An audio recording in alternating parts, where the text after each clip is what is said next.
Bom dia, terceiro A, sejam bem-vindos a mais uma aula. Lembrando sempre que a nossa primeira atividade do dia é assistir às aulas pelo Centro de Mídias, ou pelo aplicativo, ou pela televisão no canal 2.2 na TV Univesp, certo? Então vamos dar início às nossas atividades.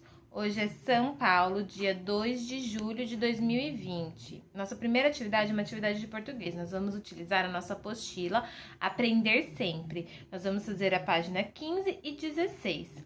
Aqui nós temos um texto informativo sobre os gafanhotos. Nós vamos fazer a leitura do texto e responder as perguntas. Eu vou estar fazendo a leitura do texto junto com vocês. Página 15, atividade 5. Você sabia?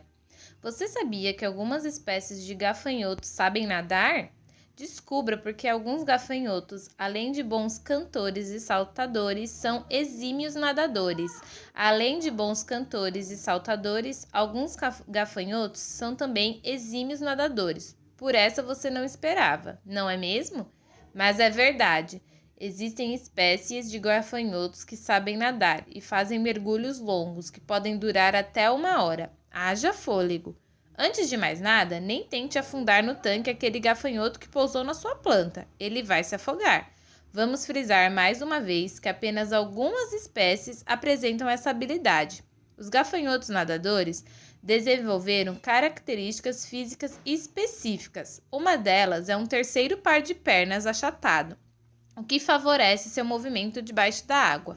Para segurar a respiração durante tanto tempo, esses gafanhotos semiaquáticos também precisam de outra adaptação. Seus espiráculos, orifícios por onde entra o ar, têm pelos maiores do que o normal. Assim que esses animais mergulham, no exato momento em que afundam suas cabeças, eles fazem 2 bolhas de ar, uma em cada lateral do corpo, entre o abdômen e suas pernas. Enquanto estiver debaixo da água, ele retirará o oxigênio exatamente dessas bolhas. Os pelos maiores dos espiráculos ajudam a segurar a bolha de ar junto ao corpo do gafanhoto. E por que será que esses gafanhotos mergulham? Veja que curioso, essas espécies passam a vida nos aguapés, que são as plantas que vivem na borda dos rios, lagos e brejos. As mães gafanhoto colocam seus ovos dentro dos cabos dessas plantas, e os filhotes, depois de nascer, continuam lá, alimentando-se dessas plantas aquáticas. Pois bem, os maiores predadores dos gafanhotos são os passarinhos, e para escapar deles, os gafanhotinhos, pimba, mergulham e ficam paradinhos, grudados nas raízes submersas dos aguapés. Danados, hein? Página 16. Vamos praticar? Escreva um novo título para este texto. Então, não vale copiar o que ele já tem. Vocês têm que criar um novo. B. Marque as alternativas que estão de acordo com o texto. Todos os gafanhotos sabem nadar? Apenas algumas espécies de gafanhotos podem nadar? Os mergulhos dos gafanhotos que sabem nadar podem durar até 1 hora? Os gafanhotos conseguem ficar sem respirar durante o tempo em que estão debaixo da água? Aqui pode ter mais de uma opção e aí vocês vão marcar um X, tá bom? C. Releia o último parágrafo do texto para responder as perguntas. 1.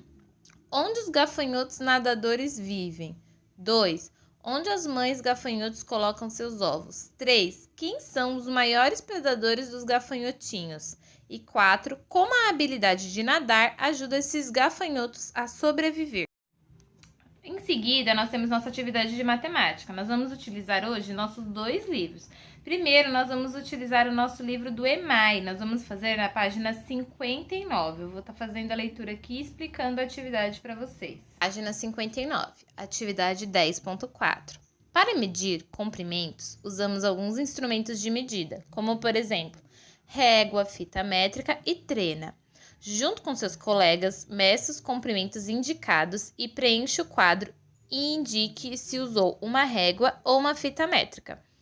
Isso não dá para fazer na sala, então vocês vão fazer aí na casa de vocês com o que tiver. Então vocês podem medir a largura da porta, lembrando que a largura é de lado, tá?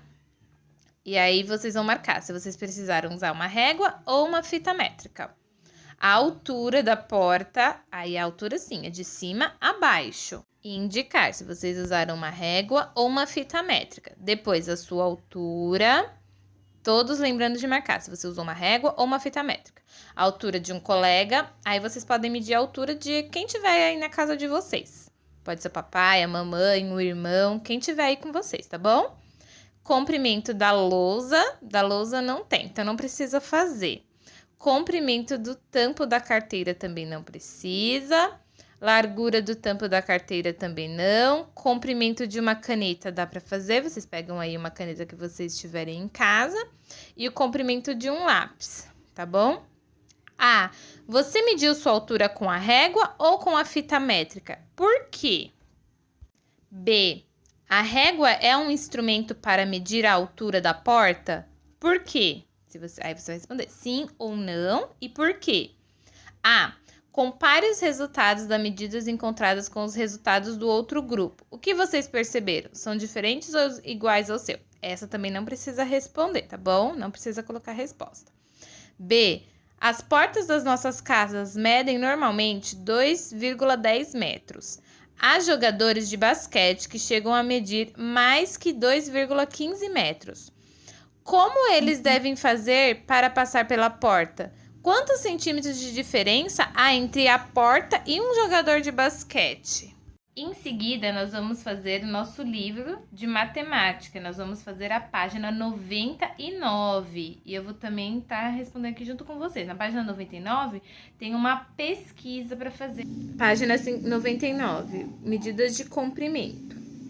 Uma das lojas de armarinhos da cidade é da Dona Irene. Ali, além de tecidos, ela vende linhas, barbantes, agulhas, botões, elásticos, zíperes, tesouras, fitas métricas, metro de madeira, moldes e muito mais.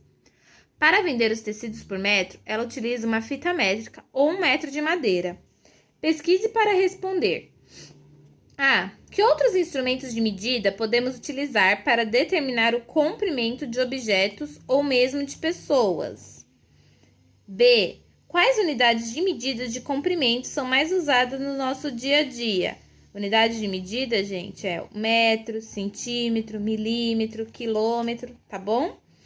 Qual unidade de medida é mais adequada para medir o comprimento de uma camiseta?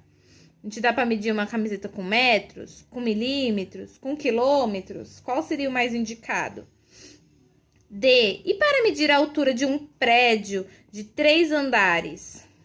E para medir a distância entre duas cidades? F. Quantos centímetros correspondem a 1 metro? E G. Quantos metros correspondem a 1 quilômetro? E por hoje é só, meus amores. Como sugestão de leitura, eu deixo aí para vocês o livro Árvore Generosa. Um beijo e até a próxima aula.